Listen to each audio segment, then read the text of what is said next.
with all of the assembled prior presidents and their spouses and Melania Trump, the First Lady of the United States. We will update you as we get more information on the 41st president.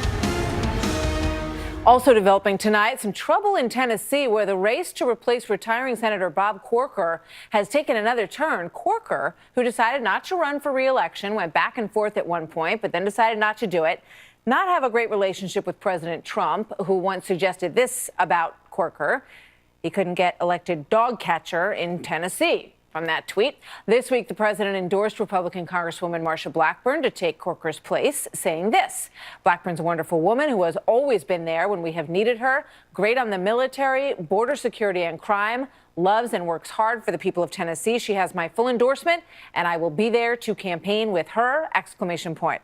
But Corker, in an interview on Sunday, hesitated to even mention his Republican colleague, who he says he supports, by name. Endorsement of Marsha Blackburn to say that she should be elected just because she's going to vote for Mitch McConnell. Well, Dan, I'm supporting the nominee. I've worked with the nominee for some time, and I don't know what else to say. Tennessee Congresswoman Marsha Blackburn responded to that with me a short time ago. Well, what's that about? Oh, you know, everybody is going to have opinions, and I am focused on November, beating my opponent and making certain that I do the job of representing the good people of Tennessee in the U.S. Senate and voting for what they want.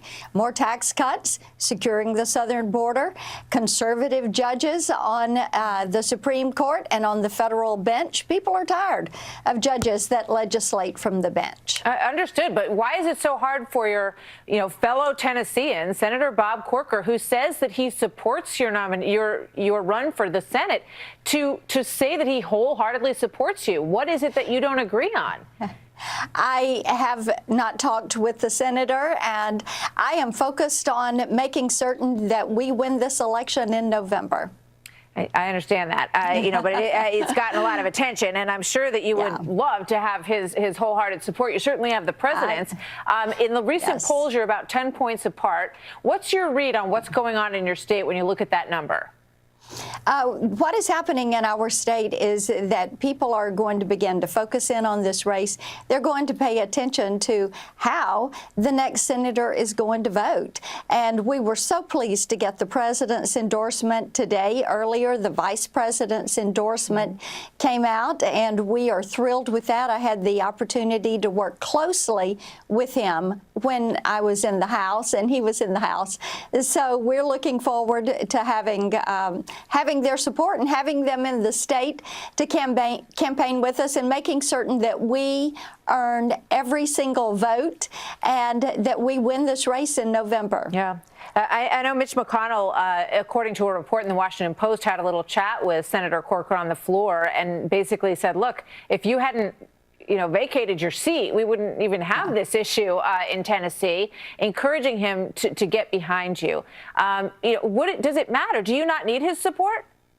I would love to have Senator Corker's support and the support of every Tennessean. And we've been so fortunate with our state Senate and state House members to have a majority of the support there. And we just cherish that. Martha, to have people say that they stand with you and they're willing to fight with you and to work with you. And we thank Senator Corker for his service to the state. And of course, like everyone else, we would love to have the opportunity to earn their vote and talk about the good things that we're going to do, representing them in the way they want to be represented. One of your staffers, or someone who works on your campaign, said, anyone who doesn't think that Marsha Blackburn can win is a, quote, plain sexist pig.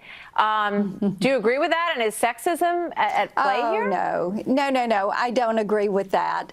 And certainly I understand frustrations many times that women face, but I don't agree with that. And there again, you know, this is about the most qualified person to do the job, to work with Tennesseans and to represent Tennesseans in Washington, D.C., to make certain that their voice is being heard and they're being represented well to the federal government. And as I said, more tax cuts, securing the southern border, supporting our military, having good conservative constitutional judges. Those are at the top of the list for Tennesseans, and they know that they can count on me to support President Trump and his agenda and to make certain that Tennesseans and what they want is being passed through the Senate and making its way to the president's desk. Well, it's going to be fascinating. We're going to be watching all of these races as we get closer, Congresswoman Blackburn, and we thank you very much for being here. Martha. Obviously, we've got the president in your corner, and he says he's going to be there campaigning for you, so that'll be interesting to watch. Absolutely. Good to see you. Absolutely. Thank you so much. Bye-bye. My thanks to Marsha Blackburn. Coming up, Kanye West saying that freedom of thought is under fire after he praised a conservative activist. Also, the famed U.S. gymnastics coaches, the Karolis, finally answering questions about their responsibility for the abuse that took place on their watch. Olympic gold medalist and survivor of Nassar's abuse, Jordan Weber, joins me next. Even though I'm a victim,